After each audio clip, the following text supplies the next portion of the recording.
Okay, well, can you see me? Yes, perfect. Well, perfect. You can see me very well. Welcome to the chapter Beyond the Transcendental, part second of Freedom, a Disease Without Cure from Slavoj Zizek. Sorry for the way I closed my first video ever, but I'm not really used to reading out loud my thoughts, and sometimes reading philosophy is a bit overwhelming because sorry because you get mentally overwhelmed by the density of thoughts. It's not that they are unthinkable. What you're reading is beyond your reach. It's just that you arrive to that concept with much more behind, and it's more difficult to elaborate clearly what comes after. Anyways, I will make a step back because the last part was rather incomprehensible, and I will just try to finish the chapter Beyond the Transcendental. I've already given a look to the other one, which is kind of interesting, the Pascalian wager, but rather complicated. So as soon as I will finish to read it, I will also give you an overview of that chapter. This time I would like to, just control better the timings, because it's kinda... I tend to digress too much, and I would like to just give you an overview of the book, because yes, with my thoughts, but not too much. Let's not digress. Okay, I think that maybe, let's say 25 minutes might be, not 25 seconds, 25 minutes might be enough to explain this last part of the chapter, but I'm confident I will make it better. I don't know. Okay, so let's start back from the definition of from Zizek, the definition of transcendental. From this, just quoting, transcendental does not signal a superiority of subject, but precisely its limitation. Everything appears within our horizon of meaning or symbolic space into which we are thrown. So basically, for Zizek, the definition of transcendental related to the symbolic frame we are immersed in basically means its limitation. The boundaries I would wrongly say our human mind creates in the way of relating itself to symbols, but I think that you get my point. Heidegger defines this transcendental property of our symbolic reality as being in the world. We cannot describe ourselves fully because we are subjectively, as humans, living our reality. We can describe objectively things that are out of ourselves, but of course, we cannot describe fully ourselves. Does this mean that the symbolic universe as the transcendental horizon that regulates our approach to reality is our ultimate point of reference, something behind or beneath which we cannot reach? So this is basically overstating the point before, like it's highlighting it as the conceptual meaning of Zizek of the transcendental concept. What eludes reality is something that resists symbolization, or something that yet we haven't symbolized. Okay, David Chalmers argues that virtual reality is genuine reality. So here it starts proposing other points of view in order to afterwards oppose his thinking. So David Chalmers argues that virtual reality is genuine reality. The difference between ordinary real reality and virtual reality will become irrelevant. So this point of view of David Chalmers is the one which is worldwide accepted. It's typical from Zizek to contradict, I don't know whether these terms exist in English language, the point of view that it's stating before. It's typical in general when you are making non-fictional writing, but Zizek has this tendency of doing such a thing. And so what is the worldwide view is that we are gonna be fully more and more immersed with reality. We are going to be one and only with the machine, that there is gonna be no distinction between what we are experiencing with our bodies and what we're gonna be living inside of a 3D visor, like that is like describing another reality, proposing other kinds of opportunities. So what Zizek says in response to David Chalmers' opinion: so while I accept that our access to real reality is always already virtually mediated by some symbolic network, so it's basically saying that the way we approach reality is through symbolization. So this, in a way, it's a virtual way of approaching to reality. There is reality, there is mankind, and the virtual tool that man uses is symbolization. I think I'm burning my beads. I don't know. I'm feeling burned. Yeah, I think I've burned them. But the chapter comes first. I don't think the simple multiplication of realities works. What makes real reality different is that it is traversed by an immanent impossibility, while digital virtual realities are constrained only by the immanent rules of their construction.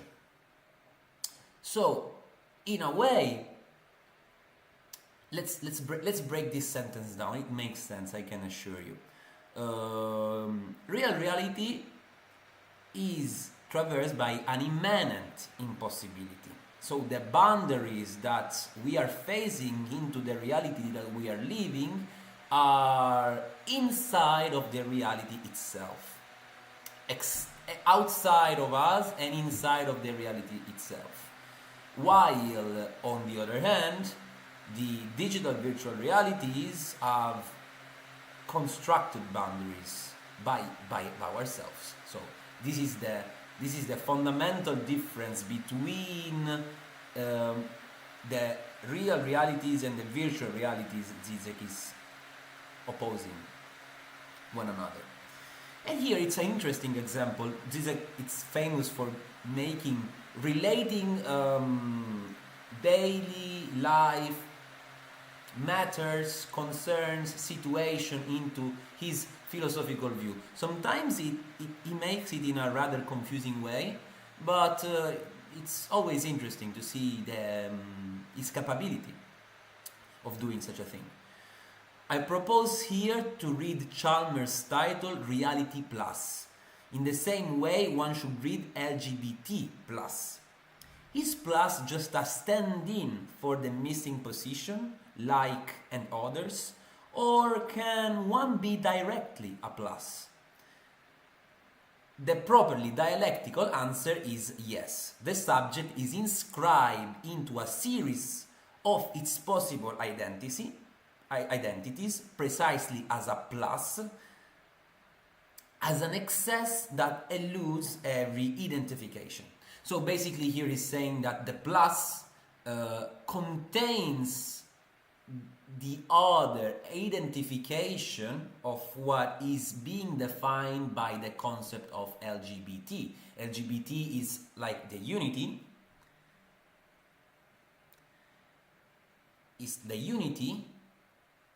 and the plus is the continuation of the unity, which are the identification that are furthermore successive to this unit of LGBT as defined. What this means is that is a plus, there is the turn of table, and simultaneously a minus, a lack in the signifying chain. It is the excess itself which functions as a lack. And this is rather logical if you think about the concept of infinite. Infinite is a concept, it's a unit, which in itself lacks the enumeration of all the infinite numbers. So it's the same thing. Plus is representing all the furthermore identities, depriving them by the enumeration characteristic. Realities, so what? Okay, yes. And the same goes for reality. There are not simply many realities, but realities plus. Funny. And this excess is inscribed into real reality as minus, as its constitutive lack. So the virtual reality are constitutive of real reality, but defined in a different way.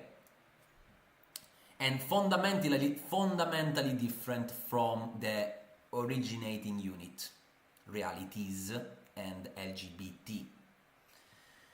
However, the fact that a hermeneutic horizon through which we approach reality cannot be reduced to or explained by this reality does not imply that we are free to choose this horizon. On the most basic level, we are thrown into this horizon. This horizon always already here, determining how we perceive reality. Before we're even born, the symbolic frame is already waiting for us, waiting to define the boundaries we are moving and interpreting the reality into. Freedom at its highest is not an affair of our free will. Here it's fundamentally dividing the concept of free will by freedom. He did that before in some previous chapters that I haven't analyzed, but conceptually Zizek is separating freedom as free will. Freedom is divided in abstract freedom, concrete freedom, and free will is something that is added inside this dimension. Typically on concrete freedom, which is the one that regards the society itself and not the possibility of doing absolutely everything that you want.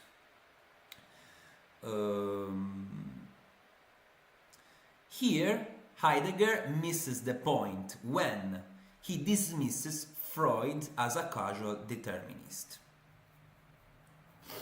He postulates for the conscious human phenomena that they can be explained without gaps. This is Heidegger. So that is to say, the continuity of causal connections. Since there are no such connections in the consciousness, he has to invent the unconscious, in which there have to be the causal links without gaps. So basically Heidegger is saying that Freud,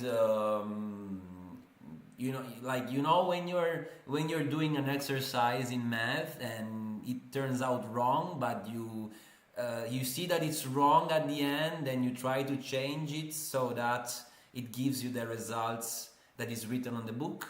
So basically Heidegger thinks this. Basically Heidegger thinks that Freud invented the unconscious in order to fill the gap that was missing between the causal connection, the causality and the human behavior. So this is the unconscious. This interpretation may be correct. Is the whole point of free association in the analytic treatment not to prove that they are not free but determined by the unconscious causal chains? Yeah, so it makes a fair point, Heidegger. Basically, Zizek is saying this.